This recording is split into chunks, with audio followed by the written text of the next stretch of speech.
السلام علیکم ورحمۃ اللہ وبرکاتہ۔ بسم اللہ والحمد للہ والصلاة والسلام علی رسول اللہ۔ اشہد ان لا الہ الا اللہ واشہد ان محمدا عبدہ ورسولہ، اما بعد۔ میں یقیناً بہت زیادہ خوشی اور سعادت مندی اپنے لیے سب سے پہلے محسوس کر رہا ہوں کہ میں ایک ایسی دینی مجلس میں شریک ہوا ہوں۔ اللہ نے توفیق دی ہے، جس کے تعلق سے پیارے نبی صلی اللہ علیہ وسلم نے فرمایا کہ ایسی مجلس کے لیے فرشتے آسمان سے نازل ہوتے ہیں، ان کی حمایت کے لیے اور ان کی حفاظت و صیانت کے لیے۔ اور پھر اس میں بیٹھنا نہ صرف یہ کہ علم حاصل کرنا ہے، بلکہ اللہ کی مغفرت کے مستحق ہونا ہے۔ اور یہی مجلسیں ہیں جس سے میرے اور آپ کی زندگی میں برکتیں آتی ہیں، یہی وہ مجلسیں ہیں جس سے میرے اور آپ کا ایمان تازہ ہوتا ہے، یہی مجلسیں ہیں جس سے میں اور آپ آخرت کی تیاری کرتے ہیں۔ آج کا جو پروگرام ہے، جو عنوان ہے کہ طلب علم میں صحابہ کرام کا طریقہ کار کیا رہا، اس عنوان کی وضاحت کریں گے ہندوستان کی معروف علمی شخصیت فضیلت الدکتور عبید الرحمن خان ابن حنیف خان حفظہ اللہ۔ آپ سے ہم مستفید ہونے سے پہلے آپ کے تعلق سے چند باتیں جاننے کی کوشش کریں گے کہ آپ کا کیا تعارف ہے مختصراً طور پر، اور آپ کی کیا خدمات رہی ہیں، تاکہ آپ کی زبان سے نکلنے والے جملوں کو ہم صحیح اہمیت دے سکیں۔ آپ کا تعلق اتر پردیش کے ایک گاؤں سے ہے۔ اللہ تبارک و تعالیٰ کا فضل خاص آپ پر یہ ہوا کہ آپ کو بچپن سے ہی طلب علم کا غیر معمولی شوق رہا، جس کا اثر اور نتیجہ یہ رہا کہ آپ شعور آنے سے پہلے اپنے گاؤں کو آپ نے خیرآباد کہہ دیا اور طلب علم کی تلاش میں سرگردہ رہے۔ اللہ کی توفیق سے اور پھر آپ کی انتھک محنتوں اور کوششوں سے 1990 میں آپ نے جامعۃ السلفیہ بنارس میں، جو ہندوستان کا ایک قدیم معروف دینی ادارہ ہے اور درسگاہ ہے، جہاں سے ہندوستان سے بڑی بڑی علمی شخصیات ابھری ہیں، وہاں سے آپ نے فضیلت سے فراغت حاصل کی۔ فضیلت آپ نے وہاں سے کیا، عالمیت کے بعد فضیلت کیا، اور پھر اس کے بعد 1-2 سال تک آپ تبلیغ دین میں مصروف رہے، بحیثیت امام یا بحیثیت خطیب یا بحیثیت مدرس۔ دوبارہ اللہ تبارک و تعالیٰ نے آپ پر اپنا عظیم فضل نازل کیا اور آپ کو دراسات علیاء کے لیے جامعہ اسلامیہ مدینہ منورہ کے لیے اللہ نے آپ کو چنا اور منتخب کیا۔ شیخ کے لیے اس سے بڑی دولت کیا ہو سکتی تھی کہ جس چیز کے آپ پیاسے اور متلاشی تھے، اللہ نے آپ کو آپ کے ہاتھوں میں پہنچا دیا۔ آپ فوراً مملکہ پہنچے اور سالہ سال 15 سے 18 سال کا عرصہ آپ نے علوم حدیث میں گزارے، حاصل کرنے میں، علوم حدیث کے حصول میں آپ نے گزار دیے، اور اللہ کے فضل، اس کے احسان سے اللہ نے آپ کو دکتورا کے سفر کو مکمل کرنے کا موقع دیا۔ جامعہ اسلامیہ سے علوم الحدیث میں دکتورا سے فراغت کے بعد آپ نے ہندوستان کا رخ کیا، تاکہ جو علم حاصل ہوا ہے اس کو وہاں پہنچائیں جہاں پر لوگ زیادہ ضرورت مند ہیں۔ اور سبحان اللہ، دلی کی سرزمین پر ہو یا ممبئی کی سرزمین پر ہو، آپ کے بے شمار دروس، محاضرات، تفاسیر چلنے لگے، جسے ایک سماج، ایک معاشرہ، ایک قوم و ملت مستفید ہونے لگی، جنہوں نے اپنے عقائد کی اصلاح کی، اپنی زندگیوں کی اصلاح کی، اپنے معاملات کی اصلاح کی، اور دین سے، اللہ سے، قرآن و سنت سے جڑ گئے۔ اللہ تعالیٰ آپ کے تمام مساعی جمیلہ کو آپ کے میزان حسنات میں شامل فرمائے۔ ایک دو باتیں اور ذکر کروں گا جو کہ قابل ذکر اور اہم ہیں۔ شیخ کی عظیم خدمات میں سے ایک خدمت یہ بھی ہے کہ صحیح بخاری جو اصح الکتب بعد کتاب اللہ ہے سند کے لحاظ سے، اس پر آپ کا ایک عظیم کام چل رہا ہے جو اختتام کو بھی پہنچنے والا ہے یا پہنچ چکا ہے۔ اس کی نوعیت یہ ہے کہ آپ نے صحیح بخاری کی ترتیب کی ہے احادیث کی، جس کی دنیا کو ضرورت تھی۔ صحیح بخاری کی ایک بہترین ترتیب آپ نے کی جس میں آپ کو کئی سالوں کا وقت اور کڑی محنت لگی۔ یہ آپ کی زندگی کا ہم ایک کارنامہ سمجھتے ہیں اور اللہ سے دعا کرتے ہیں کہ اللہ رب العالمین اس کو سب سے پہلے قبول کرے اور اس کو مقبولیت دے اور عوام کے لیے اس کو فیض عام کر دے۔ اس کا ایک اور شیخ کی خدمات میں سے اہم چیز یہ ہے کہ شیخ محترم نے ممبئی کی اطراف و اکناف میں ایک علاقہ ہے بھیونڈی، وہاں سے ایک 10-12 کلومیٹر کے فاصلے پر تلولی ایک چھوٹا سا دیہات ہے، جہاں پر آپ نے کن فقیہن کے نام سے ایک نظام کا آغاز کیا جو شرعی علوم پر مبنی ہے، جو بڑی عمر کے حضرات کے لیے ہے یا بالغان کے لیے ہے یا ان لوگوں کے لیے ہے جو مدارس میں اپنا وقت دے نہیں سکتے، طلب علم کے لیے بالکلیہ نکل نہیں سکتے اپنی ذمہ داریوں کے تحت، اپنی مصروفیات کے تحت، نوکری تجارت کے تحت، اپنے عہدہ منصب کے تحت۔ تو اس کورس کا آپ نے سلیبس بنایا 6 سال کا، اور اس کی ممتاز بات یہ ہے کہ اس کو پڑھانے والے غیر معمولی قابل ماہر اساتذہ ہیں، جس کے اندر عقیدہ بھی ہے، لغہ بھی ہے، فقہ بھی ہے، اصول حدیث بھی ہے، حفظ قرآن مجید بھی ہے، اور بھی مزید کئی چیزیں ہیں جن کو پڑھ کر کے ایک آدمی صحیح اسلام کو سمجھ سکتا ہے، اور دین اسلام کو صحیح طور پر سمجھنے کے لیے، عمل کرنے کے لیے جن چیزوں کا ہونا ایک مسلمان کے لیے ضروری ہے ان چیزوں سے سیراب کیا جاتا ہے، اور یہ کئی سالوں سے چل رہا ہے۔ اس میں لوگ دور دور سے آتے ہیں، سفر کر کے وہاں رہتے ہیں اور علم حاصل کرتے ہیں، اور پھر اپنے گھر کو، اپنے کام کاج کو رخصت ہو جاتے ہیں۔ اور اس کے اندر اچھی بات یہ ہے کہ یہ کورس آن لائن بھی دستیاب ہے فائدہ اٹھانے والوں کے لیے۔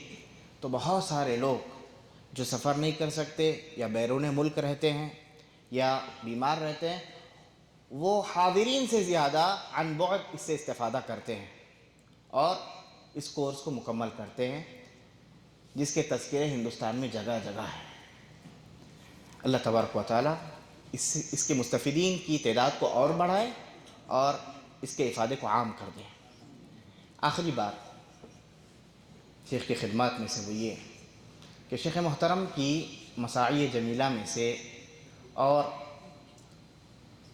بہترین کوششوں میں سے ایک بہت ہی انوکھی اور اعلیٰ قسم کی خدمت یہ ہے قوم و ملت کے لیے، اللہ کے دین کے لیے، کہ آپ نے ایک ادارے کا قیام عمل میں لایا، دینی ادارے کا ایک جامعہ، ایک مرکز کا قیام آپ نے عمل میں لایا، جس کا آغاز ہوا 2001 میں۔ 2001 میں آپ کے اشراف میں، آپ کے نگرانی میں ایک مدرسہ قائم ہوا، ایک دیہات میں، بلکہ یوں کہیں کہ غیر آباد جنگل والے علاقے میں۔ اور تعجب کریں گے آپ، جس وقت یہ ادارہ قائم ہوا تھا یہ صرف اور صرف 7 سے 8 طلباء پر مشتمل تھا۔ یہ ادارہ قائم ہوا اور پھر کوششیں جاری رہیں۔ 2023 آیا، 24 آ گیا۔ آج وہاں پر پڑھنے والے طلباء کی تعداد جو ہندوستان کے گوشے گوشے کونے کونے سے آتے ہیں، چاہے ساؤتھ ہو، نارتھ ہو، ہر طرف سے وہاں طلباء اپنی علمی پیاس بجھا رہے ہیں، جن کی تعداد 350 سے یا 300 سے متجاوز ہو چکی ہے، 350 سے متجاوز ہو چکی ہے۔ یہ اشد ضرورت ہے ہمارے ملک ہندوستان کے لیے کہ وہاں پر صحیح قرآن و حدیث کی روشنی میں علم کی نشر و اشاعت ہو اور پروڈکشن ہو، طلباء تیار ہوں، علماء تیار ہوں جو شرک کی تاریکیوں کو مٹانے کا کام کرے، بدعات کے خلاف اپنا علم بلند کر سکے اور غیر منہجیت اور بدعات و خرافات رسم و رواج کے خلاف اپنی کوششیں بڑھا سکے۔ اس کے لیے ایک ادارے کا ہونا بہت ضروری تھا، اور بھی بہت سارے ہمارے ہندوستان میں ادارے کام کر رہے ہیں، لیکن جو سرچشمے ہوتے ہیں علوم نبوت کے وہ جتنے زیادہ ہوں اتنے کم ہیں۔ تو ایک کڑی یہ بھی جڑ گئی ہندوستان کے مدارس کے سلسلے میں۔ اس ادارے کا خواب یہ ہے کہ صاف ستھرا اسلام لوگوں تک پہنچایا جائے جو شرک کی آلودگیوں سے، کفر سے پاک ہو۔ اس ادارے میں شعبہ حفظ کی تعلیم ہے اعلیٰ انداز میں، جس میں شعبہ حفظ کے طلباء کو حفظ کی تعلیم کے ساتھ اور دیگر ضروری تعلیم بھی دی جاتی ہے۔ متوسطہ کی تعلیم کا انتظام ہے، ثانویہ کی تعلیم کا انتظام ہے، جس میں مبادیات پڑھائے جاتے ہیں، عقیدہ، فقہ وغیرہ، اور پھر عالمیت کا مرحلہ ہے، اس کو مرحلۃ الجامعیہ بھی کہہ سکتے ہیں، جہاں سے طلباء کتب ستہ وغیرہ پڑھ کر کے فارغ ہوتے ہیں۔ الحمدللہ یہ ادارہ بہترین انداز میں اپنی راہ پر گامزن ہے، کافی طلباء اس سے مستفید ہو رہے ہیں، اور اس مدرسے کا الحاق جامعہ اسلامیہ سے، ہندوستان کی بڑی بڑی یونیورسٹیوں سے ہو گیا ہے کہ طلباء یہاں سے فارغ ہو کر وہاں جا کر علم حاصل کرتے ہیں۔ میرے اور آپ کی ذمہ داری بنتی ہے کہ میں اور آپ ایسی کوششوں میں اپنا حصہ رکھیں، تعاون کریں جیسے ممکن ہو سکے۔ تو ایسے ادارے چلانے والوں کو اللہ تبارک و تعالیٰ باقی رکھے، ان کے حوصلوں کو بلند کریں، ان کی حفاظت فرمائے۔ اللہ رب العالمین تمام دینی اداروں کی حفاظت فرمائے، اور دن دگنی رات چگنی تمام اداروں کو اللہ ترقی دے، اور مجھے اور آپ کو ایسے اداروں کا ہمیشہ ساتھ دیتے رہنے کی توفیق عطا فرمائے، جس سے سماج و معاشرے کی تاریکیاں دور ہوں۔ یہ چند کلمات پر میں شیخ محترم کو دعوت سخن دیتا ہوں کہ آپ آئیں اور ہمیں مستفید فرمائیں، اور اپنے عظیم شان موضوع پر کتاب و سنت کے ذریعے سے روشنی ڈالیں۔ جزاکم اللہ خیراً وبارک فیکم۔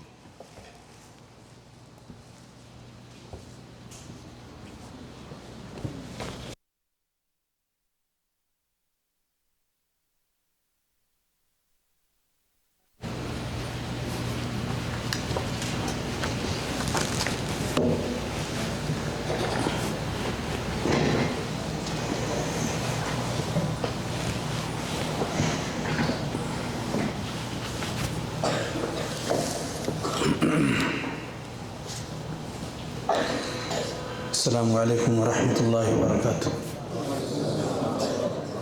إن الحمد لله نحمده ونستعينه ونستغفره ونعوذ بالله من شرور أنفسنا ومن سيئات أعمالنا، من يهده الله فلا مضل له ومن يضلله فلا هادي له، وأشهد أن لا إله إلا الله وحده لا شريك له، وأشهد أن محمدًا عبده ورسوله. أما بعد، فإن خير الحديث كتاب الله، وخير الهدي هدي محمد صلى الله عليه وسلم، وشر الأمور محدثاتها، وكل محدثة بدعة، وكل بدعة ضلالة، وكل ضلالة في النار. أعوذ بالله من الشيطان الرجيم. بسم الله الرحمن الرحيم. يا أيها الذين آمنوا اتقوا الله حق تقاته ولا تموتن إلا وأنتم مسلمون. يا أيها الناس اتقوا ربكم الذي خلقكم من نفس واحدة وخلق منها زوجها وبث منهما رجالا كثيرا ونساء، واتقوا الله الذي تساءلون به والأرحام، إن الله كان عليكم رقيبا. يا أيها الذين آمنوا اتقوا الله وقولوا قولا سديدا يصلح لكم أعمالكم ويغفر لكم ذنوبكم، ومن يطع الله ورسوله فقد فاز فوزا عظيما. وقال تعالى في موضع آخر: يرفع الله الذين آمنوا منكم والذين أوتوا العلم درجات. معزز علماء کرام، حاضرین مجلس، دینی اور ملی بھائیوں، آج کے اس عظیم الشان پروگرام میں جس موضوع کے تحت کچھ دیر آپ سے روبرو ہونے کا اللہ رب العالمین نے شرف بخشا ہے، جیسا کہ ہم سب نے سنا، موضوع ہے صحابہ کرام کا علم حاصل کرنے کا طریقہ۔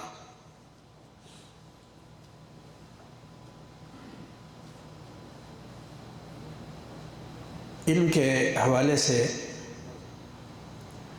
گفتگو جب بھی کی جائے اور اس کے جس پہلو پر کی جائے وہ گفتگو بڑی اہمیت کی حامل ہوتی ہے،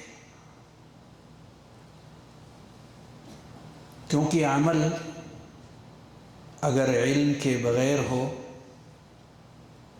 تو وہ عمل ضلال کہلاتا ہے،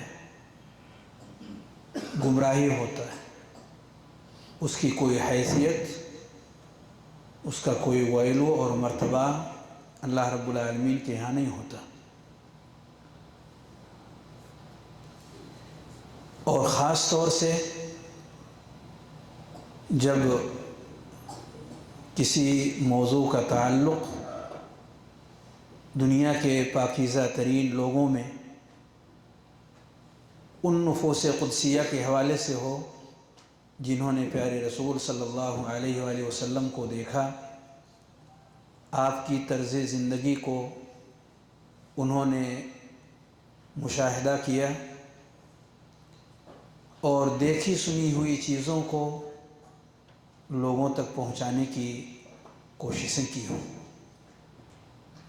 تو پھر گفتگو اور زیادہ اہمیت کی حامل ہو جاتی ہے۔ علم سے مراد کیا ہے؟ صحابہ کرام کا طریقہ علم حاصل کرنے میں کیا رہا ہے؟ اس میں سب سے پہلا کلمہ جو وضاحت طلب ہے، حالانکہ وہ واضح ہے کہ علم سے مراد کیا ہے، کون سا علم ہے۔ جی آپ سے سوال ہے۔ علم دین۔ اس علم کو علامہ ابن قیم رحمہ اللہ نے اپنے الفاظ میں یوں بیان کیا: العلم قال اللہ قال رسولہ قال الصحابۃ ہم اولو العرفان، کہ علم نام ہے اللہ کے فرمان، رسول کریم صلی اللہ علیہ وآلہ وسلم کے فرمان اور صحابہ کرام کے فرامین کا۔ ان تینوں کے اقوال کو علم کہا جاتا ہے۔ تینوں سے جو چیزیں آئیں، اللہ سے، رسول کریم صلی اللہ علیہ وسلم سے، صحابہ کرام سے، تو اس کو علم شرعی کہا جاتا ہے، علم دین کا اسے نام دیا جاتا ہے۔ یہ علم شرعی حاصل کرنا ہے ہمیں،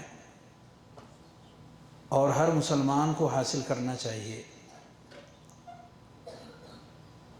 اور اس کے حکم کے حوالے سے ہم بخوبی جانتے ہیں کہ اس میں سے کچھ چیزیں ایسی ہیں جو ہر مسلمان پر ضروری ہیں، واجب ہیں۔ لیکن یہ علم کیوں حاصل کیا جاتا ہے؟ اس علم کو حاصل کرنے کے پیچھے مقصد کیا ہونا چاہیے؟ یہ سوال بھی ہم میں سے ہر شخص کے سامنے آنا چاہیے۔ جی فرمائیے۔ اللہ کی رضا۔ ہم کیوں علم شریعت حاصل کرنا چاہتے ہیں؟ ہاتھ اٹھائیں گے تو میں پوچھوں گا۔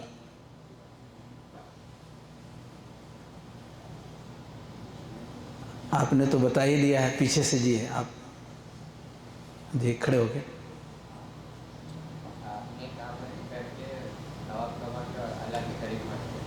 بارک اللہ فیک، تشریف رکھیں۔ جی تاکہ ہماری دنیا اور آخرت سنور جائے. تاکہ دنیا آخرت سنور جائے. جی ادھر سے بھی ہاتھ اٹھے تھے. جی اپنے اوپر سے جہالت ہٹا دیں. احسنت بارک اللہ فیک. یہ صحیح جواب ہے اس کا. رفع الجہل عن النفس. کس لیے علم ہم حاصل کرتے ہیں؟ علم حاصل کرنے کے پیچھے ہمارا اپنا ٹارگٹ کیا ہے، اپنا مقصد کیا ہے؟ رفع الجہل عن النفس.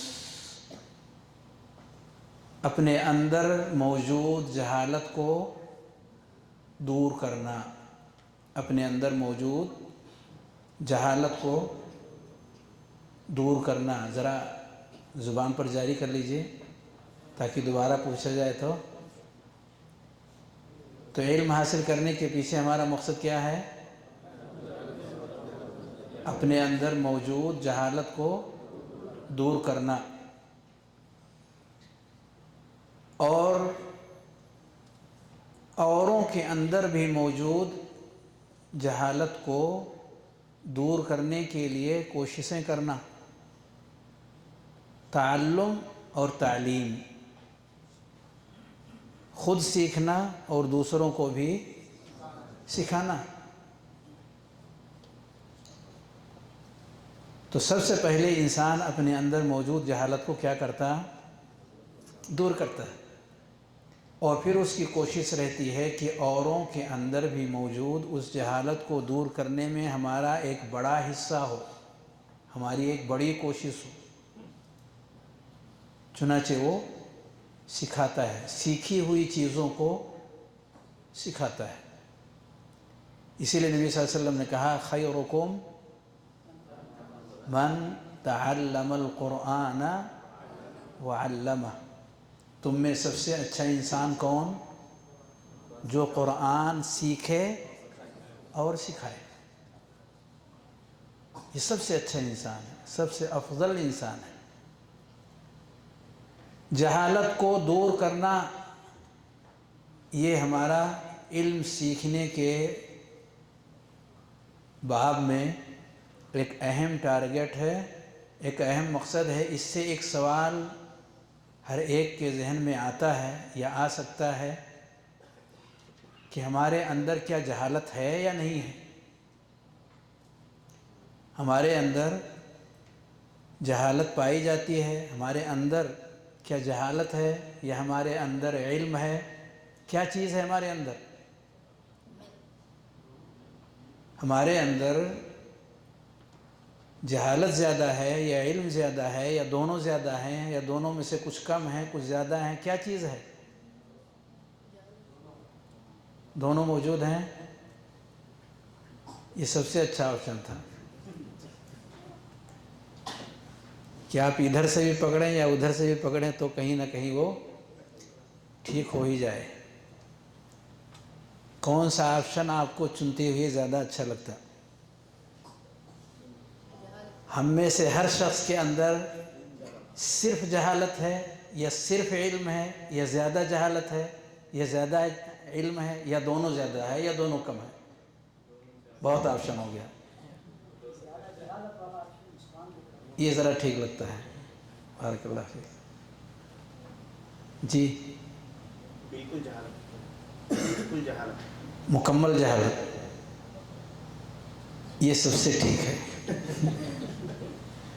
یہی جواب درست ہے. یہی جواب. کون سا جواب؟ انسان میں اصل جہالت ہے نہ کہ علم. انسان کے اندر اصل کیا ہے؟ ذرا بولیے. جہالت ہے نہ کہ علم. اس کے تعلق سے اگر دلیل ڈھونڈیں تلاش کریں. جی بیٹا. بارک اللہ فیک. کیسے ذرا واضح کر دیں بیٹا. اللہ نے تم کو اپنی ماں کے پیٹ سے نکالا اور تم کچھ نہیں جانتے. اللہ کا فرمان. برمحل بر وقت زبردست انداز کی ایک واضح دلیل بچے نے پیش کی ہے.